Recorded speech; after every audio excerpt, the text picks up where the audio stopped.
Hi friends, வணக்கம். இன்றைக்கி நம்ம ஹாப்பி லைஃப் சேனலில் என்ன பார்க்க போகிறோம் அப்படின்னா, ரொம்ப நாளாக நான் சொல்லிக்கிட்டே இருந்தேன். என்னுடைய டேபிளில் நான் எழுதி வச்சுருக்கிற அந்த மோட்டிவேஷ்னல் வேர்ட்ஸ் எல்லாம் அந்த என்னென்னு சொல்கிறேன் அப்படின்னு சொல்லி ஆல்ரெடி ஒரு சின்ன ஷார்ட்ஸ் மாதிரி போட்டிருந்தேன். அதுக்கும் நிறைய பேர் லைக் பண்ணியிருந்தீங்க. இப்போ அதெல்லாம் என்னென்ன விஷயம் நான் எதுக்காக நோட் பண்ணி வச்சுருக்கேன், அந்த விஷயங்கள் எல்லாம் எப்படி எனக்கு ரொம்ப ரொம்ப ரொம்ப ரொம்ப மென்டலாகவும் சரி ஃபிசிக்கலாகவும் சரி என்னுடைய மைண்டை ஸ்ட்ராங் பண்ணுறதுக்கு அதை நான் எப்படி யூஸ் பண்ணிக்கிறேன், அந்த வேர்ட்ஸ் அந்த கோட்ஸ் எல்லாம் அப்படின்றத நான் இப்போ சொல்கிறேன். அந்த ஒவ்வொரு வேர்டுக்கான ஒவ்வொரு சென்டென்ஸ்க்கான அர்த்தம் என்ன அப்படின்றத நான் சொல்கிறேன். உங்களுக்கு வேணும் அப்படின்னா இதில் வேணுன்ற கோட்ஸை நோட் பண்ணி வச்சுக்கோங்க. இதெல்லாம் ரொம்ப ரொம்ப நிஜமாகவே எனக்கு ரொம்ப ஹெல்ப்ஃபுல்லாக இருந்தது. நிறைய சொல்லிக்கிட்டே இருந்தேன். அட் லாஸ்ட் இன்றைக்கி அப்லோட் பண்ண போகிறேன். ஐ ஹோப் எல்லோரும் பொங்கலை நல்லா செலிப்ரேட் பண்ணியிருப்பீங்கன்னு நினைக்கிறேன். ஓகே, இப்போ ஒவ்வொன்றா சொல்கிறேன். அதாவது அடர்த்தியான மௌனம் அப்படின்றது நான் எதில் என்ன மாதிரி விஷயம் அப்படின்னா, ஒரு விஷயத்துக்கு எடுத்த உடனே எதிர்வினை புரிகிறது, இல்லை எடுத்த உடனே கோவப்படுறது, இல்லை வேறு ஏதாவது விஷயத்துக்கு ரொம்ப ஸ்ட்ரெஸ் ஆகிறது. இந்த விஷயம்லாம் நான் எனக்கு ஏற்படுறதே இல்லை அப்படின்னு நான் சொல்ல வரல. பட் அதை கொஞ்சம் மட்டுப்படுத்துறதுன்னு சொல்லுவாங்க இல்லையா? ஸோ அந்த விஷயத்தில் எனக்கு இந்த ஒரு வேர்டு அடர்த்தியான மௌனம் அப்படின்றது ரொம்ப அமைதியாயிடுறேன். சம்டைம்ஸ் நான் ஏன் இவ்வளோ அமைதியாகிறேன்னு எனக்கே தெரியறதில்ல. அந்த அளவுக்கு நான் அமைதியாயிடுறேன். அடர்த்தியான மௌனம், அதை இருந்து பாருங்க. அப்பதான் உங்களுக்கு அதனுடைய அந்த வேல்யூ என்ன அப்படின்றது புரியும். அடுத்து யூ கேன் டியர் அப்படின்னு எழுதி வச்சிருக்கேன். இது நம்ம நார்மலாக இருக்கக்கூடிய விஷயம்தான். உன்னால முடியும் அப்படின்ற அந்த விஷயம் என் மைண்டில் திடீர்னு தோணும். என்னடா இது, என்ன லைஃப் இது அப்படின்ற மாதிரி. எப்பவுமே ஃபெயிலியர்ஸாகவே இருக்குது எல்லா விஷயத்துலையும். என்னடா லைஃப் அப்படின்ற மாதிரி இருக்கும்போது சட்டுன்னு திரும்பி பார்க்கும்போது யூ கேன் டியர் அப்படின்னு இருக்கும்போது, ஓகே உன்னால் முடியும் டியர், ஏன் நீ ஃபீல் பண்ணுற அப்படின்ற மாதிரி ஒரு வேர்டு இது. Next better late than never. ஓகேவா? ஒரு விஷயத்த லேட்டாக ஆரம்பித்தா கூட பரவாயில்ல, ஆனால் செய்யாமல் இருக்கிறத விட லேட்டாக ஆரம்பித்த அந்த விஷயத்த செய்கிறது எவ்வளவோ பெஸ்ட் அப்படிங்கிறதுக்காக தான். ஒரு சில விஷயம் நான் பர்ஃபெக்டாக பண்ணணும். இந்த வேர்டை நான் நிறையா time no perfection just do it அப்படின்ற இந்த கோட்டை நான் ஒரு ஸ்டிக்கி நோட்டில் அங்கங்கே எங்களுடைய வீட்டில் எழுதி வச்சுருக்கேன். பிகாஸ் ஒரு சில விஷயம் இப்போ எக்ஸசைஸ் பண்ணட்டும் அப்படின்னு நினைப்பேன். அப்புறம் ஃபாஸ்டிங் பண்ணுறதுக்கு, அப்புறம் ஏதாவது ஒரு வீட்டு வேலை ஸ்டார்ட் பண்ணுறதுக்கு, இதெல்லாம் இல்லை இப்போ டைம் இல்லை, ஸோ நம்ம பர்ஃபெக்டாக ஒரு டைம் கிடைக்கட்டும், அப்போ ஃபுல்லாக எல்லாம் பண்ணிடலாம் அப்படின்னு நினைப்பேன். பட் அந்த மாதிரி இல்லாமல் பர்ஃபெக்ஷன் அப்படின்னு பார்த்து பார்த்து பார்த்து அதை தள்ளி போகிறத விட, என்னடா இவ்வளோ லேட் ஆயிடுச்சு அப்படின்னு நினச்சி ஃபீல் பண்ணி ரெக்ரெட் ஆகிறத விட, அந்த விஷயத்தை உடனே ஸ்டார்ட் பண்ணி செய்ய ஆரம்பிக்கிறது எவ்வளோ பெஸ்ட்டு. அடுத்து அரிது அரிது மானிடராய் பிரித்தல் அரிது அப்படின்றது நிறைய பேருக்கு நிறைய விதமான தாட்ஸ் வரும் இல்லையா? லைஃப்பை முடிச்சுக்கலாம் அப்படின்ற அளவுக்கு நிறைய எல்லாருடைய லைஃப்லையும் இந்த தாட் வராமல் இருந்திருக்காது. ஒரு மனுஷனாக இருந்தான் அப்படின்னா அவங்களுக்கு எல்லாருக்குமே இந்த தாட் வந்திருக்கும். ஸோ அந்த மாதிரியான ஒரு தருணத்தில் அரிது அரிது மானிடராய் பிறத்தல் அரிது. மனுஷனாக பிறக்கிறது எவ்வளோ பெரிய விஷயம் இல்லையா? ஸோ அதுக்கு நம்ம கிரேட்ஃபுல்லாக இருக்கணும். அடுத்து do the best leave the rest. பெஸ்ட்டான விஷயத்த செய்யி, தேவையில்லாத மட்ட கண்ட தூசு அதெல்லாத்தையும் தூக்கி வீசிடு அப்படின்றது தான். காரியம் ஆகணும்னா கழுது காலை கூட பிடிக்கலாம் அப்படின்றது நான் இது கேட்ட கதைகளே ஆகட்டும், எனக்கு தெரிஞ்ச ஒரு சிலர் சரி காரியம் ஆகணும்னா நான் கழுத காலை கூட பிடிப்பேன் அப்படின்றது நான் தேவையில்லாத விஷயத்துக்கு சொல்லலை. இப்போ நமக்கு ஒரு விஷயம் தேவை அப்படின்னா அவங்க ஏதாவது கோவப்படுற, இப்போ நம்ம கடையிலே கஸ்டமர்ஸ் ஆகட்டும், இல்லை நமக்கு தேவையான ஒரு விஷயத்த பண்ணுறோம் அப்படிங்கும்போது அங்கே ஒரு ஈகோவான ஒரு பர்சன் இருக்காங்க அப்படின்னா அங்கே வேணும்னே அவங்க நம்மளை என்ன சொல்கிறது, நோன்றதுன்னு சொல்லுவாங்க இல்லையா? ஸோ அந்த மாதிரியான செயலையெல்லாம் செய்வாங்க. நம்மளை வேணும்னே தரக்குறைவாக பண்ணுவாங்க. அந்த மாதிரி நிறைய விஷயங்கள் பண்ணுவாங்க. பட் அவங்க கிட்ட இருந்து நமக்கு ஒரு வேலை ஆகணும் அப்படிங்கும்போது இந்த காரியம் ஆகணும்னா கழுத கலப்படி அப்படின்ற அந்த தாட் என் மைண்டில் வந்துட்டு போகும். ஸோ எல்லா டைமும் நான் அதை உடனே யூஸ் பண்ணுறேன்னா அப்படின்றத விட ஏதாவது ஒரு டைமில் எனக்கு தோணும்போது ஓகே காரியம் ஆகணும்னா கழுத கலப்படி அப்படின்ற மாதிரி என் மைண்டில் நான் அந்த செட் மாற்றிக்குவேன். அடுத்து காம் அப்படின்னு எழுதி வச்சுருக்கேன். ரொம்ப காமாறு அப்படிங்கிறதுக்காக.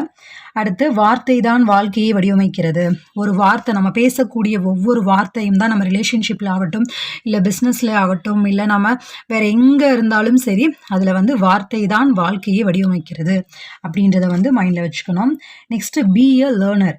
எப்பவுமே ஒரு விஷயத்த ஒரு விஷயம்னு இல்லை, எந்த விஷயமாக இருந்தாலும் கற்றுக்கக்கூடிய ஒரு பர்சனாக எப்பவுமே இருக்கணும் அப்படிங்கிறதுக்காக தான் பி எ லேர்னர். எப்பவுமே எனக்கு இதெல்லாம் தெரியும் அதெல்லாம் தெரியும் அப்படின்ற மாதிரி இல்லாமல் பி எ லேர்னர். அடுத்து ஒர்க் மோர், நிறைய ஒர்க் பண்ணிக்கிட்டே இரு அப்படிங்கிறதுக்காக. அடுத்து don't drink please live with the tea. அதாவது இது வந்து ரொம்ப ரொம்ப இம்பார்ட்டன்ட். எனக்கு என்ன அப்படின்னா, இப்போ ப்ரெசண்ட்டில் ஒரு சந்தோஷமாக நம்ம வாழ்க்கையை எடுத்துகிட்டு போகணும் அப்படிங்கிறக்காக ஜஸ்ட் டீயை குடி அப்படின்ற மாதிரியான கோட்ஸ் கிடையாது. ஒரு டீயை குடிக்கிற இதுக்கு ஒரு ஸ்டோரி இருக்குது. அந்த ஸ்டோரி நான் ஆல்ரெடி வந்து நம்மளுடைய மோட்டிவேஷ்னல் கோட்ஸ் காலை வேலை புத்துணர்வு வரிகள் அப்படின்னு ஒரு பிளேலிஸ்ட் இருக்குது, அதில் ஆல்ரெடி அப்லோட் பண்ணியிருக்கேன். ஸோ வந்து இதில் என்ன அப்படின்னா, நம்ம வந்து ஒரு விஷயம் வந்து செய்கிறோம், ஒரு சின்ன செயலை செய்கிறோம் அப்படின்னாலும் அதை ரொம்ப ஆழ்ந்து அனுபவித்து சந்தோஷமாக செய்யணும் அப்படிங்கிறதுக்காக தான். இப்போ ஒரு டீ இருக்குது அப்படின்னா, அந்த டீயில் என்ன டீ தூள், அது எவ்வளோ ஸ்மெல் இருக்குது, அரோமா எப்படி இருக்குது, அதனுடைய ஹாட் அது குடிக்கும்போது எப்படி இருக்குது, நம்ம உள்ளே இறங்கும் போது எவ்வளோ லைவ்லியாக இருக்குது, ரொம்ப சந்தோஷமாக இருக்குது அப்படின்றத வந்து ஃபீல் பண்ணி அனுபவித்து வாழணும் அப்படின்றத வந்து டீயோட கம்பேர் பண்ணி லைஃப்பில் நடக்கக்கூடிய எல்லா விஷயங்களுக்குமே இந்த விஷயம் வந்து கம்பேர் பண்ணிக்கலாம். அடுத்து இது ஒரு முக்கியமான திருக்குறள். தெய்வத்தான் ஆகாதெனினும் முயற்சி தன் மெய் வருத்த கூலி தரும். அதாவது ஒரு செயலை வந்து தெய்வமே நம்ம வேண்டுதல் கொடுத்தும் தெய்வத்தாலையும் செய்ய முடியல அப்படின்னா, நம்ம விடாமல் அந்த தொடர்ந்து ஒரு விடாமுயற்சியோடு செயல்படும் போது அந்த முயற்சி வந்து நமக்கு வெற்றியை தரும், நம்மளுடைய வாழ்க்கையை வந்து ஒரு நல்ல பாதைக்கு எடுத்து செல்லும். அடுத்து போனா போது தெரியாதனம் விட்டுடு. சிவசங்கரி அம்மான்னு நினைக்கிறேன், அவங்க பேர் அவங்க மறந்துருச்சு. அவங்க ஒரு ரைட்டர். அவங்க வந்து சொன்னாங்க, அவங்களுடைய அம்மா வந்து அவங்களுக்கு சொல்லியிருந்தாங்களாமா, யாராவது ஏதாவது இரிட்டேட் பண்ணுற மாதிரி ஏதாவது கோவப்படுத்துகிற மாதிரி செயலை செய்யும் போது போனா போது தெரியாதன விட்டுடு, நீ நினச்சி அதை விட்டுட்டு நீ உன்னுடைய லைஃப்பை பாரு அப்படின்னு சொல்லுவாங்கன்னு. ஸோ அந்த மாதிரி நானும் வந்து எனக்கு யாராவது கோவப்படுத்துகிறாங்க, என்னுடைய லைஃப்பில் ஏதாவது ஒரு விஷயம் நடக்குது, இல்லை கஸ்டமர்ஸ் ஆகட்டும், இங்கே வேறு எந்த விஷயங்களாகட்டும், அப்படி இருக்கும்போது திரும்பி பார்த்தா ஓகே போனால் போது தெரியாதனா விட்டுடு, அவ்வளோதான். இது வந்து அவங்களுக்காக மட்டும் இல்லை, நமக்காகவும் தான். ஏன்னா இது நினச்சி மைண்டு வந்து திரும்ப திரும்ப டென்ஷன் ஆகிட்டே இருக்கிறதுக்கு விட அதை விட்டுட்டு நெக்ஸ்ட்டு லைஃப்பை நம்ம மூவ் ஆன் பண்ணி போகிறது ரொம்ப பெஸ்ட்டு. அடுத்து smile, believe something is there for you. அதாவது எப்போவுமே வந்து ரொம்ப ஸ்மைல் பண்ணி சந்தோஷமாக இரு, பிலீவ் பண்ணு, நம்பிக்கை வெயி, சம்திங் ஏதோ ஒன்று உனக்காக ஒன்று காத்துக்கிட்டு இருக்கு அப்படின்ற அந்த ஒரு லைஃப், ஒரு எதிர்காலத்தை நோக்கி தான் நம்மளுடைய லைஃப் எல்லாம் ஒரு சந்தோஷமான தருணத்தை நோக்கி தான் போயிட்டுருக்கு இல்லையா. ஸோ அதற்காக இந்த கோட்ஸை ஐ ஹோப் உங்களுக்கு இதெல்லாமே யூஸ்ஃபுல்லாக இருக்கும், பிடிச்சிருக்கும்னு நினைக்கிறேன். ப்ளீஸ் தயவு செய்து பிடிச்சிருக்கு அப்படின்னா ஒரு சின்ன லைக் பண்ணுங்கள், கமெண்ட்டில் தெரியப்படுத்துங்க உங்களுக்கு பிடிச்சிருக்கு அப்படின்றத. அதே மாதிரி உங்கள் ஃப்ரெண்ட்ஸ் அண்ட் ஃபேமிலிக்கு இதை ஷேர் பண்ணுங்கள். பிகாஸ் நான் ஏன் வந்து இவ்வளோ ப்ளீஸ் கேட்குறேன் அப்படின்னா, இது வந்து நான் ரொம்ப நாளாக வந்து நினச்சி என்னுடைய டேபிளில் வந்து அப்பப்போ நான் வேணுன்ற விஷயத்தெல்லாம் இந்த மாதிரியெல்லாம் நோட் பண்ணி வச்சுட்டு அதுக்கப்புறம் வந்து நான் போடுறேன்னு சொல்லி நிறையா வந்து இது போட்டால் உங்களுக்கு யூஸ்ஃபுல்லாக இருக்கும் அப்படின்னு நான் நினச்சிக்கிட்டே இருந்தேன். ஸோ அதனால் வந்து சொல்லிகிட்டே இருந்து இப்போ ஃபைனலாக வந்து நான் இது போடுறேன். அதனால தான் திரும்ப கேட்டுகிட்டே இருக்கேன். Like, comment, share and subscribe பண்ணுங்கள். உங்களுக்கு பிடிச்ச விஷயம் இது பிடிச்சிருக்கு, இல்லை உங்களுடைய லைஃபுக்கு இது யூஸ்ஃபுல்லாக இருக்க போகுது அப்படின்னு நினச்சிங்க அப்படின்னா தயவு செய்து ஒரு லைக் பண்ணி கமெண்ட்டில் எனக்கு தெரியப்படுத்துங்க. அது எனக்கு ஒரு பிக்கெஸ்ட் மோட்டிவாக இருக்கும். நிறைய பேர் வந்து என்னுடைய டேபிளில் பார்க்குறவங்க, என்ன நீ கஜினி சூர்யாவா ஏதேதோ எழுதி வச்சுருக்க அப்படின்னு கேட்பாங்க. இதெல்லாம் தான் நான் எழுதி வச்சுருப்பேன். ஓகே, உங்களுக்கு பிடிச்சிருக்குன்னு நினைக்கிறேன். பிடிச்சிருக்கு அப்படின்னு நினச்சிங்கன்னா தயவு செய்து லைக், கமெண்ட் பண்ணுங்கள். நெக்ஸ்ட்டு நெட்வொர்க்கிங் அப்படின்றது வந்து, நெட்வொர்க்கிங் அப்படின்னா நாமளே எந்த அளவுக்கு மற்றவங்களுக்கு தெரிய வச்சுருக்கோம், நம்ம ஆஸ் அ பர்சனாக நம்ம வந்து பிஸ்னஸ்ன்றது மட்டும் இல்லாமல் ஆஸ் அ பர்சனாக நம்ம எந்த அளவுக்கு மற்றவங்களோட இருக்கோம் அப்படின்றதுக்கான ஒரு விஷயம் தான். நம்மளுடைய பேர் எந்த அளவுக்கு தெரியுது, ரீச் ஆகுது, அந்த விஷயத்தை நம்ம யூஸ் பண்ணி நம்மளுக்கு தேவையான விஷயங்கள் எதுவாக இருந்தாலும் செயல்படுத்திக்கலாம் இல்லையா. அந்த அளவுக்கு நம்மளுடைய நெட்வொர்க்கிங் இருக்கணும். எல்லா இடத்துலையும் நம்ம தெரிஞ்ச ஒரு பர்சனாக இருக்கணும். நம்மளுடைய ஒரு ரிலேஷன்ஷிப், அப்புறம் வந்து நம்மளுடைய என்ன சொல்கிறது, நமக்கு தெரிஞ்ச ஒரு விஷயம், நமக்கு தெரிஞ்சவங்க அப்படின்ற அந்த சைக்கிளில் அந்த ஒரு எக்ஸ்பேண்ட் அப்படின்றது வந்து எல்லா பக்கமும் விரிஞ்சிருக்கணும் அப்படிங்கிறதுக்காக தான், பரவி இருக்கணும் அப்படிங்கிறதுக்காக தான் இந்த நெட்வொர்க்கிங். அப்புறம் டாக் லெஸ் ஒர்க் மோர், கம்மியாக பேசு வேலையை செய், அவ்வளோதான். Attitude is everything. நம்மளோட ஆட்டிடியூட் தான் வந்து எல்லாமே இல்லையா. நம்மளுடைய ஹோல் லைஃப்பை வந்து தீர்மானிக்கிறது. பிஸ்னஸ்லேயே ஆகட்டும், நம்மளுடைய லைஃப்பில் ஆகட்டும், ரிலேஷன்ஷிப்பில் ஆகட்டும், ஃப்ரெண்ட்ஷிப்பு எதுவாக இருந்தாலும் நம்மளுடைய ஆட்டிடியூட் தான் வந்து எல்லாத்தையும் தீர்மானிக்கும். அடுத்து ஹாப்பினஸ் இம்பார்ட்டன்ட் தென் சக்ஸஸ். நம்மளுடைய ஹாப்பினஸ் தான் வந்து சக்ஸஸை விட இம்பார்ட்டண்ட் இல்லையா. இதுக்கு முன்னாடி நம்ம நான் சொன்னேன் இல்லையா, ஒர்க் மோர், வேலையை செஞ்சுக்கிட்டே இரு, ஏதாவது பண்ணு அப்படின்ற மாதிரி எல்லாம் இருக்கும்போது, முயற்சி செய் அப்படின்ற வார்த்தைகளெல்லாம் இருக்கும்போது, அதையெல்லாம் விட அதுவும் நம்மளுடைய லைஃப்பில் அப்போவும் அதையும் மீறி ஒரு தோல்வி வருது அப்படிங்கும்போது அதை நினச்சி ஃபீல் பண்ணாமல் அந்த சமயத்தில் happiness is important then success. அந்த வெற்றியை விட என்னுடைய ஹாப்பினஸ், என்னுடைய சந்தோஷம் அப்படின்றது இம்பார்ட்டன்ட் இல்லையா. ஸோ அதுக்கு தான் வந்து இந்த quotes. Next start somewhere dear. முன்னாடியே சொன்ன மாதிரி தான், ஸ்டார்ட் பண்ணாமே இருக்கிறத விட எங்காவது ஒரு இடத்துல எப்படியாவது ஒன்று ஸ்டார்ட் பண்ணேன். இப்போ இந்த முழு விஷயம் நான் வந்து யூடியூப் ஜேர்னி எப்படி ஸ்டார்ட் பண்ணேன் அப்படின்றத வந்து எனக்கு இன்னொரு சேனல் இருக்குது, ஓகேவா? எனக்கு இன்னொரு பேர் இருக்குது அப்படின்ற மாதிரி இன்னொரு சேனல் இருக்குது. அந்த சேனல் வந்து நான் எப்படி ஸ்டார்ட் பண்ணேன் அப்படின்றத வந்து என்ன சொல்கிறது, அது என்னுடைய முட்டாள்தனமா இல்லை குழந்தைத்தனமா ஏதோ ஆரம்பிக்கணும்னு ஆரம்பிச்சேனா அப்படின்ற மாதிரி எதுவுமே தெரியாமல் ஆரம்பித்து அதுக்கப்புறம் அதனால் என்னென்ன பிரச்சனைகளை நான் இப்போ வரைக்கும் ஃபேஸ் பண்ணிகிட்ருக்கேன், என்னென்ன நடந்தது எதுவுமே தெரியாமல் நம்ம பண்ணிவிட்டு அதுக்கப்புறமா ஒவ்வொன்றா தெரிஞ்சு பண்ணுறது, அந்த விஷயங்கள்லாம் இருக்குது. பட் அதையும் மீறி அப்போ என் மைண்டில் வந்தது வந்து யோசிச்சுக்கிட்டே இருந்தேன் யூடியூப் ஆரம்பிக்கலாம் அப்படின்னு. But okay, at a time திடீர்னு சடனாக ஓகே நீ ஸ்டார்ட் பண்ணு, ஏதோ ஒன்று ஆகட்டும் பார்த்துக்கலாம் அப்படின்ற மாதிரி ஸ்டார்ட் சம்வேர் டியர் அப்படின்றது. அந்த சேனலை வேணால் நான் இங்கே லிங்க்கில் கொடுக்குறேன், ஓகேவா? Today is a good day channel. அது வந்து ஹிந்தி டீச் பண்ணுற சேனல், ஓகேவா? இந்த சேனலுக்கு எப்படி சப்போர்ட் பண்ணுறீங்களோ அதே மாதிரி அந்த சேனலுக்கும் சப்போர்ட் பண்ணுங்கள். ஐ திங்க் இது கொஞ்சம் பெரிய வீடியோவாக போகலாம், பட் இது உங்களுக்கு யூஸ்ஃபுல்லாக இருக்கும். அதனால தான் இவ்வளோ என்ன சொல்கிறது ரிஸ்க் எடுத்து இவ்வளோ டைம் எடுத்து இந்த வீடியோவை பொறுமையாக போடுறேன். பிகாஸ் நீங்கள்லாம் என் ஃப்ரெண்ட்ஸ் அண்ட் ஃபேமிலி அப்படின்றதுனால தான் இந்த வீடியோ போடுறேன். ஸோ தயவு செய்து பொறுமையாக இந்த வீடியோவை கேட்டு உங்களுடைய கமெண்ட்ஸ் வந்து கருத்துக்களை தெரியப்படுத்துங்க. தயவு செய்து லைக் பண்ணுங்கள், மறக்காமல் சப்ஸ்கிரைப் பண்ணிட்டு பாருங்கள். ஓகே, அடுத்து ஸ்டே ஃபிட். இது ரொம்ப இம்பார்ட்டண்ட் இல்லையா? ஸ்டே ஃபிட்டாக இருக்கணும். ஃபேட்டாக இருந்து அந்த வெயிட்டை குறைச்சி வெயிட்டை லூஸ் பண்ணணும் அப்படின்றத விட ஃபிட் ஆகணும். அதுதான் உடம்பை வந்து ஃபிட் ஆக்கணும். எதுவாக இருந்தாலும் நம்ம லைஃப் வந்து இப்போல்லாம் 30+, 40+, 50+ அப்படின்னா நம்மளுடைய உடம்பு அதுக்கு தகுந்த மாதிரி இதாகுது இல்லையா? ஸோ அந்த மாதிரி இல்லாமல் நம்மளுடைய வெயிட் ஆகட்டும் இல்லை நம்ம மனசாகட்டும் உடம்பு எல்லாமே வந்து ஃபிட்டாக இருக்கணும் அப்படிங்கிறதுக்காக தான் இந்த ஸ்டே ஃபிட் அப்படின்றத போட்டு வச்சுருக்கேன். ஸோ இதை படிக்கும்போது எனக்கு என்ன ஆகும் அப்படின்னா நான் வந்து அப்பப்போ எனக்கு தோன்ற மாதிரியான எக்ஸசைசஸ் அப்புறம் வந்து ஃபாஸ்டிங் இதெல்லாமே பண்ணுவேன். இதை பார்க்கும்போது சரி ஓகே ஏதோ ஒன்று பண்ணலாம், ரொம்ப நேரம் உட்காந்துட்ருக்கேன் அப்படின்னா எந்திரிச்சு போய் ஏதோ ஒரு எக்ஸசைசஸ் அப்படி பண்ணிவிட்டு வந்து கொஞ்சம் நேரம் அப்படியே நடந்துட்டு அந்த மாதிரி பண்ணிவிட்டு வந்து உட்காருவேன். அடுத்து பி கூல் அதே தான். Next you doing job not a business. இப்போ நான் வந்து ஒரு பிஸ்னஸ் பண்ணிகிட்ருக்கேன், பட் அது வந்து என்னை பொறுத்த வரைக்கும் நானே அந்த வேலையை செய்கிறேன் அப்படிங்கும்போது அது வந்து ஜாப் மாதிரி தான் இருக்குது. நம்ம வேற ஒரு இடத்துல வேலைக்கு போனால் எப்படி ஜாபாக இருக்குமோ அந்த மாதிரி ஜாபாக தான் எனக்கு தோணுது. ஸோ பிஸ்னஸ் நீ பண்ணல, அந்த ஜாப் மாதிரி தான் இருக்குது அப்படின்றதுனால இந்த கோட்ஸை வந்து நான் நோட் பண்ணி வச்சுருக்கேன். இது வந்து பர்சனலாக எனக்கு தேவையான ஒரு கோட்ஸ், ஓகேவா? அடுத்து டஸ்ட் ஆர் மீ, நீ வந்து தூசா இல்லை நீயா, உனக்கான வேல்யூ என்ன அப்படின்றது தான். Next get out from your comfort zone. நம்மளுடைய கம்ஃபர்ட் ஜோன்லேருந்து வெளியே வரணும் அப்படிங்கிறதுக்காக ஒரு சில விஷயம் வந்து நம்ம கம்ஃபர்ட்டாகவே, இப்போது எக்ஸாம்பிள் சொல்கிறேன், ஓகேவா? இப்போ நம்ம வீட்லேயே தான் நம்ம இருப்போம், நம்ம வெளியில் வேறு எங்கேயாவது போகிறோம் அப்படின்னா அங்கே இருக்கக்கூடிய சுச்சுவேஷன், அங்கே இருக்கக்கூடிய சூழ்நிலை, ஸ்பேஸு இதெல்லாமே வந்து நம்மளுக்கு தூங்குறதுக்காகட்டும் அந்த மாதிரி விஷயங்கள், சாப்பிட்றது இதெல்லாமே வந்து நம்மளுக்கு பிடிக்காது. பிகாஸ் நம்ம ஒரு ஜோன்லேயே இருந்திருப்போம். அதுக்கப்புறம் அது வேறு ஜோனில் மாறும்போது அதுவும் கஷ்டமாக இருக்கும். அப்புறம் வந்து நம்ம கூட இருக்க சர்க்கிள் வந்து நமக்கு பிடிச்ச மாதிரி நடந்துக்கிறவங்களா இருப்பாங்க. அது நம்ம வெளியில் போய் பார்க்கும்போது அது நம்மளுக்கு ரொம்ப கஷ்டமாக இருக்கும். அந்த மாதிரி எல்லாமே பிஹேவியர் ஆகட்டும், ஃபுட் ஆகட்டும், பிளேஸ் ஆகட்டும், இந்த மாதிரி நமக்கு தேவையான விஷயங்கள் நடக்குது அப்படிங்கும்போது ப்ளஸ் ஒரு விஷயத்த வந்து நம்ம செய்யணும்னு நினைக்கும் போது அது கஷ்டமாக இருக்குது அப்படின்ற பட்சத்தில் நம்ம என்ன நினைப்போம்னா இப்படியே இருந்துக்கலாம் அப்படின்ற மாதிரி இருக்கும். பட் அப்படி இருக்காமல் நெக்ஸ்ட் ஸ்டெப்பை நோக்கி போகணும், அடுத்தடுத்த லெவலை நோக்கி நம்மளுடைய லைஃப் போகணும் அப்படின்ற பட்சத்தில் இந்த விஷயம் கம்ஃபர்ட் ஜோன்லேருந்து வெளியே வந்தால் தான் நம்ம அந்த விஷயங்களை செய்ய முடியும் இல்லையா? நான் இப்படி தான், எனக்கு இது தான் பிடிக்கும் அப்படின்ற மாதிரி இல்லாமல் அதுலேருந்து வெளியே வந்தோம் அப்படின்னா தான் நமக்கான சக்ஸஸை நோக்கி நம்ம போக முடியும். நெக்ஸ்ட்டு டயட், இதுவும் சேம் அதே தான். டயட்னு எழுதி வச்சுருப்பேன். ஏன்னா வந்து இப்போ ஸ்நாக்ஸ் எல்லாம் ஏதாவது சாப்பிட்றேன்னா டேபிள் மேலே எடுத்து வச்சு தான் சாப்பிடுவோம் இல்லையா? அப்போ பார்க்கும்போது ஐயோ டயட்டு நம்ம பாட்டுக்கு சாப்பிட்டுட்ருக்கோம் அப்படின்ட்டு உடனே டக்குன்னு அதை மூடி வச்சுருவேன். அந்த மாதிரியான விஷயங்களும் நடந்திருக்கு. அடுத்து மன நிறைவு அமைதி, இதுதான் வந்து ஃபஸ்ட்டு போட்டிருப்பேன். அதாவது மனம் வந்து எப்பவும் நிறைவாகவும் அமைதியாகவும் இருக்கணும் அப்படிங்கிறதுக்காக தான். சம்டைம்ஸ் ஏன் ஸ்ட்ரெஸ்ஸாக இருக்கேன், எதுக்கு ஸ்ட்ரெஸ்ஸாக இருக்கேன், என்ன எனக்கு நடக்குது அப்படின்றது கூட புரியாமல் இருக்கும். மேபி அது ஹார்மோனல் சேஞ்சஸ் இது ஏதோ வேணால் சொல்லலாம். பட் அந்த மாதிரியான டைமில் மேலே பார்க்கும்போது ஓகே மன நிறைவு அமைதி, மனம் வந்து நிறைவாக அமைதியாக இருக்கணும் அப்படிங்கிறதுக்காக ஒரு சின்ன ஒரு டீப் பிரெத் எடுத்துகிட்டு அப்புறம் வந்து ஓகே அப்படின்னு சொல்லி கொஞ்சம் சைலண்ட்டாக அமைதியாக இருப்பேன் இந்த கோட்டை பார்த்ததுக்கப்புறமா.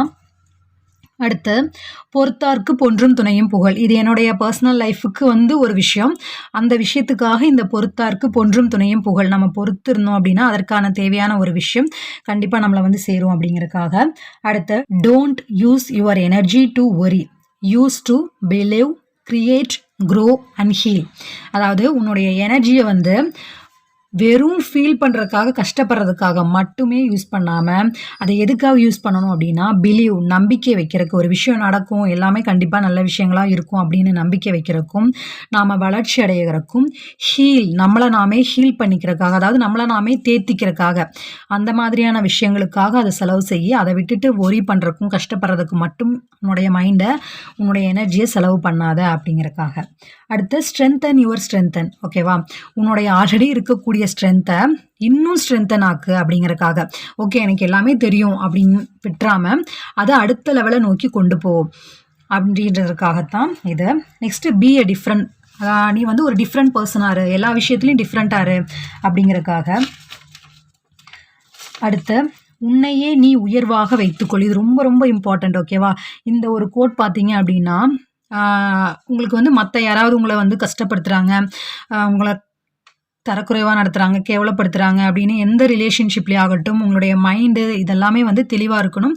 பிகாஸ் உங்களை நீங்கள் உயர்வாக வச்சுருந்தீங்க அப்படின்னா மற்றவங்க யாரும் உங்களை கஷ்டப்படுத்தினாலும் அது உங்களுக்கு ஒரு பெரிய விஷயமா இருக்காது. பிகாஸ் உங்களுக்கு நீங்கள் தான் பெரியவங்க. ஓகேவா, உங்களை நீங்கள் உயர்த்தி வச்சுருந்தீங்க அப்படின்னா மற்றவங்க செய்கிற செயலெல்லாம் உங்களை வந்து எந்த விஷயத்துலையும் தாக்காது. அடுத்து உனக்கான காலம் வரும் வரை காத்திரு, நடக்கும். இதுவும் எனக்காக தான் வந்து வச்சுருக்கேன், உங்களுடைய பர்சனல் லைஃப்காக. நமக்கான நேரம் வர வரைக்கும் காத்திருக்கணும் அப்படிங்கிறதுக்காக. Nothing will work unless you do. அதாவது நீ செய்யாமல் எந்த விஷயமே மாறாது இல்லையா. நம்ம ஒரு விஷயத்த செஞ்சோம் அப்படின்னா தான் அந்த விஷயத்துக்கான செயல் தொடங்கி அது நடக்க ஆரம்பிக்கும். அதை விட்டுட்டு கடவுள் எனக்கு எதுவுமே பண்ணலை, ஏன் தான் இந்த கடவுள் இப்படியோ, என்னுடைய லைஃப் மட்டும் இப்படி இருக்கா அப்படின்னு நினச்சிட்டு இருக்காமல் நம்ம அந்த லைஃபுக்கு வந்து தேவையான செயல்களை செஞ்சோம் அப்படின்னா தான் அந்த செயல் வந்து நிறைவேறும். அடுத்து டைம் இஸ் மணி. சம்டைம்ஸ் ரொம்ப அப்படியே சும்மா உட்காந்துட்ருப்போம், அதுக்குன்னு எல்லா டைமுமே வந்து ஒர்க் பண்ணிகிட்டே இருக்கணும் அப்படிங்கிறதும் இல்லை. ஆனால் வந்து மேக்ஸிமம் ஆஃப் த டைம் நம்ம அப்படி தான் பண்ணுறோம் அப்படின்னா அது தப்பு இல்லையா. Time is money. டைம் வந்து திரும்ப வராது. நம்ம மணியை கூட சம்பாரிச்சிடலாம், பட் அந்த டைம் வந்து திரும்ப வராது. ஆனால் அதை ஏன் மணி நோட் பண்ணி வச்சுருக்கேன் அப்படின்னா, காசு நம்ம சம்பாரிச்சோன்னா அதை சும்மா தூக்கி வீசி போடுவோமா, கீழே தூக்கி வீசுவோமா, இல்லை. அதே மாதிரி தான் டைமும், அது வந்து ஒரு மணி, ஒரு பணமாக அதை நினச்சிக்கோ. அதை வந்து திரும்ப உன்னால் பெற முடியாது, போன பொழுது போனது தான் இல்லையா. ஸோ அதனால் அந்த லைஃப் டைம் அப்படின்றது வந்து யூஸ்ஃபுல்லாக இருக்கு. Stay hungry, stay foolish. Stay ஹங்க்ரினா பசியோடு இரு, சாப்பிடாம இரு அப்படின்றது கிடையாது. ஹங்க்ரி அப்படின்னா ஒரு விஷயத்தை கற்றுக்கிறதுக்காக, எல்லா விஷயத்தையும் கற்றுக்கிறதுக்காக இரு. அப்புறம் ஃபூலிஷாக இரு அப்படின்னா முட்டாளாக இரு அப்படின்றது வந்து எந்த விஷயத்தையும் தெரிஞ்சுக்காமல் முட்டாளாக இருன்றது கிடையாது. எல்லா விஷயமும் உனக்கு தெரிஞ்சிருந்தாலும் ஒரு விஷயம் நீ கேட்குற அப்படின்னா, உனக்கு தெரிஞ்சிருந்த விஷயத்தை நீ கேட்குற அப்படின்னா அந்த விஷயத்து இதில் வந்து உனக்கு நான் சொல்கிறது வந்து உங்களை மீன் பண்ணல, நான் என்ன மீன் பண்ணி நான் என்னுடைய டேபிளில் எழுதி வச்சுருக்கிறதுனால என் மைண்டில் வந்து உனக்குன்னு வருது. ஓகேவா, தப்பாக நினச்சிக்காதீங்க. ஓகே, அதில் வந்து பசியோடு இரு, எப்பவுமே அறிவு பசியோடு இருக்கணும். நம்ம வந்து ஒன்றுமே தெரியல அப்படின்ற மைண்ட் செட்டில் இருந்து ஒரு விஷயத்தை கவனிக்கணும். இப்போ நமக்கு ஆல்ரெடி தெரிஞ்ச ஒரு விஷயமே இருந்தது அப்படின்னாலும் அந்த விஷயத்தை எப்படி இன்னொருத்தவங்க சொல்லும்போது நாம் வந்து இது எனக்கு தெரிஞ்ச விஷயம் தானே, இதில் என்ன இருக்குது அப்படின்ற மாதிரி இல்லாமல் அதை நம்ம கூர்ந்து நமக்கு இந்த விஷயம் தெரியாது அப்படின்ற மாதிரி ஒரு பிளைன் மைண்டோட கேட்டோம் அப்படின்னா அதில் இன்னும் பல பல பல விஷயங்கள் நமக்கு தெரிய வரும். இன்ஃபேக்ட் நம்ம நிறைய இடத்துல வந்து நான் இப்போத்துக்குள்ளே தான், அதுவும் இது மேபி ஒரு 10 இயர்ஸ் முன்னாடி இருந்தது, இல்லை ஒரு 5 இயர்ஸ் முன்னாடி இருந்தது அப்படின்னா இன்னும் அட்லீஸ்ட் ஒரு 10% நம்ம அறிவு வளர்ந்துருக்கும், நான் இன்னும் கொஞ்சம் டெவலப் ஆகிருக்கலாம். But it's okay, better late than never இல்லையா. அதனால தான் வந்து ஒரு சின்ன ஒரு பர்சன் பேசும்போதாகட்டும், இல்லை யாராவது பேசும்போது ஒரு விஷயத்தை நம்ம கேட்கும்போது, இந்த விஷயத்தை இப்படியும் செய்யலாம், இந்த விஷயத்தை இப்படியும் கற்றுக்கலாம் அப்படின்ற மாதிரியான ஒரு மைண்ட் தாட் வருது. அப்புறம் யார் பேசினாலும் அவங்க ஏதாவது ஒரு நல்ல விஷயம் சொன்னாங்கன்னா ஓகே, இந்த விஷயத்தை இப்படியும் பார்க்கலாமா அப்படின்ற மாதிரி மைண்ட் செட் வருது. அப்புறம் எனக்கு ஒரு விஷயம் தப்பாக தோணுது அப்படின்னா, இந்த விஷயம் தப்பு தானா அப்படின்றத வந்து நான் தான் தப்பாக நினைக்கிறேனா, இல்லை இந்த விஷயம் தப்பு தானா அப்படின்றத வந்து எனக்கும் ஒரு பர்சனுக்கும் பிரச்சனை அப்படின்னா இன்னொரு பர்சன்ட்ட அந்த விஷயம் என்ன அப்படின்றத தெளிவாக சொல்லாமல், இதுதான் வந்து ஜென்ரல் மேட்டர், இந்த விஷயத்தில் நீங்கள் இருந்தால் எப்படி நடந்திருப்பீங்க, நீங்கள் அந்த இடத்துல இருந்தால் எந்த மாதிரி டீல் பண்ணியிருப்பீங்க அப்படின்ற விஷயத்த வந்து நான் கேட்டுக்கிறேன். ஓகேவா, இதெல்லாம் வந்து இப்போ தான் வந்து நான் இதை கற்றுக்கிட்டே வரேன். ஃப்ரெண்ட்ஸ், தயவுசெய்து like, comment, share and subscribe பண்ணுங்கள். கேட்டுக்கிட்டே இருக்கேன். ஸோ தயவுசெய்து உங்களுக்கு புரியுது, இந்த வீடியோ வந்து பிடிச்சிருக்கு அப்படின்னா வந்து தயவு செய்து கமெண்ட்ல தெரியப்படுத்துங்க. பிகாஸ் நான் ஏன் இவ்வளோ டைம் கேட்குறேன்னு உங்களுக்கே புரியும். இது வந்து என்னுடைய லைஃப்ல எனக்கு யூஸ் ஆகுது. நான் எழுதி வச்சிருந்த விஷயங்கள் உங்களுடைய லைஃபுக்கும் இது யூஸ் ஆகுது, ஹெல்ப்ஃபுல்லா இருக்கு. இன்னொரு பர்சனுக்கு என்னுடைய லைஃப்லேருந்து நான் ஒரு விஷயத்த சொல்லித்தரேன் அப்படிங்கும்போது அது எனக்கு எவ்வளோ பெரிய ஹாப்பியாக இருக்கும் இல்லையா? ஸோ அதுக்காக தான் இந்த விஷயத்த வந்து நான் திரும்ப திரும்ப கேட்டுட்டே இருக்கேன். Okay. Don't give advice to any one. யாருமே கேட்காம தயவு செய்து அட்வைஸ் பண்ணாதீங்க. அப்படி அட்வைஸ் பண்ணீங்க அப்படின்னா நீங்கள் தான் மூக்கறுப்பட்டு போவீங்க அப்படிங்கிறதுக்காக தான் இந்த விஷயம். அடுத்து என்னுடைய மேலே இதிலேயே வந்து ஸ்டிக்கி நோட்ஸில் வந்து எனக்கு தேவையான முக்கியமான விஷயங்கள் என்னென்ன செய்யணும். இப்போ ஜான்வரின்னு இருந்ததுன்னா அந்த ஜான்வரி மந்த்துக்குள்ளே நான் என்னென்ன செயலை வந்து செய்யணும் அப்படின்றதும் இருக்கும். And then daily day to day ஒர்க்கில் நான் என்னென்ன விஷயங்கள் செய்யணும். யூடியூப் சேனல் 2 யூடியூப் சேனல் இருக்குது. அது போக கடையில் என்னென்ன வேலை பார்க்கணும், வீட்டில் என்னென்ன வேலை பார்க்கணும், நான் படிக்கிறேன் அப்படின்னா அந்த ஹிந்தி எக்ஸாமுக்கு நான் என்னென்ன விஷயங்கள் செய்யணும் அப்படின்னு சொல்லி அது எல்லாமே போட்டு வச்சுருப்பேன். அது போக வந்து மூவிஸ் பார்க்கணும், அதாவது கற்றுக்கிறதுக்காக ஒரு விஷயம். இப்போ இங்கிலீஷ் கற்றுக்கணும் அப்படின்னா இங்கிலீஷ் மூவி பார்க்கணும், ஹிந்தி கற்றுக்கணும் அப்படின்னா ஹிந்தி மூவிஸ் பார்க்கணும், அப்புறம் ஹெல்த் பார்த்துக்கணும், டயட்டில் இருக்கணும் அப்படின்ட்டு நிறைய விஷயம் கற்றுக்கணும் அப்படின்னு சொல்லி அதையும் நோட் பண்ணி வச்சுருப்பேன். அந்த மாதிரி நிறைய விஷயங்கள் வந்து என்னுடைய ஸ்கெடியூலில் வந்து நான் இயர்லி ஒன்ஸ் கோல்ஸ் நம்ம போடுவோம் இல்லையா, அந்த கோல்ஸில் வந்து முக்கியமான விஷயங்கள் இன்னும் அது பெண்டிங்கில் இருக்குது அப்படிங்கும்போது அதை அடுத்தடுத்து நோட் பண்ணி வச்சுக்கேன். அப்புறம் லைப்ரரியிலேருந்து புக்கு வாங்கிட்டு வந்தேன் அப்படின்னா அந்த புக்ஸ் படிக்கணும், படித்து முடிக்கணும், அதில் இருக்கக்கூடிய விஷயங்களை நோட் பண்ணணும் அப்படின்னு நிறைய வந்து ஸ்டிக்கி நோட்ஸில் அது போக போட்டு வச்சுருப்பேன். இங்கே நீங்கள் இதில் பார்த்துருப்பீங்க. நான் இது வந்து ஜஸ்ட்டு ஒவ்வொன்றையும் காட்டி சொல்லாமல் இந்த ஒரு வீடியோவாக இதை வந்து கோத்ரூவாக காட்டி அதில் இருக்கக்கூடிய விஷயங்களை தான் தனித்தனியாக சொல்லியிருக்கேன். ஓகேவா? அது போக இதில் வந்து ஒரு 2-3 பேர் நோட் பண்ணி வச்சுருப்பேன். அது இந்த பேப்பரில் நான் எழுதாமல் வந்துட்டேன். அருணிமா சின்ஹா, அப்புறம் அருணிமா சின்ஹா அப்படின்றவங்க வந்து அவங்களுடைய லைஃப் இது வந்து ஷாபூத் அந்த அண்ணா இருக்காங்களே ஷாபூத்ரி, அவங்களுடைய சேனல்லேருந்து நோட் பண்ணேன். இந்த மாதிரி நிறைய நல்ல நல்ல சேனல்ஸ் எல்லாம் வந்து சப்ஸ்கிரைப் பண்ணி வச்சுருக்கேன். அப்புறம் இன்னும் இதெல்லாம் உயர்வு இந்த மாதிரியான சேனல்ஸ்லாம் வந்து சொல்லக்கூடிய என்ன இன்ஸ்பயர் பண்ணக்கூடிய நான் கேட்ட வார்த்தைகள் அப்பா அப்படின்னு சொல்லி கூஸ் பம்ப் இருக்கும் இல்லையா, அந்த மாதிரியான பர்சன்ஸ். அருணிமா சின்ஹா அப்படின்னு அவங்களுடைய இதுன்னு போட்டு வச்சுருக்கேன். அப்புறம் வந்து ஹாரி பாட்டர் ஸ்டோரி எழுதினாங்க இல்லையா அவங்க. அதுக்கப்புறம் வந்து ஐஏஎஸ் ஒருத்தர் இருப்பார், அவங்களுடைய லைஃப் வந்து ரொம்ப மோட்டிவேஷ்னலாக இருந்தது. அவங்களுடைய எப்படி வந்து அவங்க உடம்பு அந்த அளவுக்கு ஆனாலும் அதன் பிறகு அதை வந்து சாதிச்சு காட்டினாங்க, கலெக்டர் ஆனாங்க அப்படின்ற விஷயமும். அதுக்கப்புறம் இப்போ நேற்று கூட வந்து அஜித் சார் அவர்கள் வந்து கார் ரேஸ் வந்து அவங்க வின் பண்ணாங்க இல்லையா, ஸோ அந்த சமயத்தில் அவங்க பேர் வந்து நோட் பண்ணல, சாரி. இதுவும் வந்து ஷாபூத்ரி அந்த அண்ணா அவங்களுடைய சேனலில் தான் வந்து சொன்னது. அவங்க வந்து ஒரு பர்சன் வந்து அவங்களுடைய லைஃப்பில் எந்த அளவுக்கு அவங்க ஆக்சிடெண்ட் ஆகி திரும்ப கோமா ஸ்டேஜ் போய் திரும்ப வந்து அதுக்கப்புறம் எப்படி மறுபடியும் அந்த கார் ரேஸில் ஜெயிச்சாங்க அப்படின்னு போட்டிருந்தாங்க. ஸோ அந்த மாதிரி அவங்களுடைய பேர் எல்லாம் வந்து நான் நோட் பண்ணி வச்சுருக்கேன். ஸோ இதெல்லாம் தான் என்னுடைய டேபிள் மோட்டிவேஷனில் இருக்குது. ஐ திங்க் இது உங்களுக்கு யூஸ்ஃபுல்லாக இருந்திருக்கும்னு நினைக்கிறேன். யூஸ்ஃபுல்லாக இருந்து அப்படின்னு நினச்சிங்கன்னா தயவுசெய்து like, comment, share and subscribe பண்ணி நம்ம சேனலை சப்போர்ட் பண்ணுங்கள்.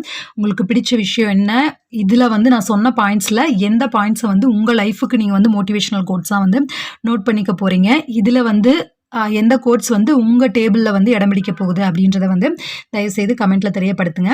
அண்ட் தென் எப்பவும் போல் இந்த நாள் மட்டுமல்ல எல்லா நாளுமே இனிய நாளாக அமைய வாழ்த்துக்கள். பாய்.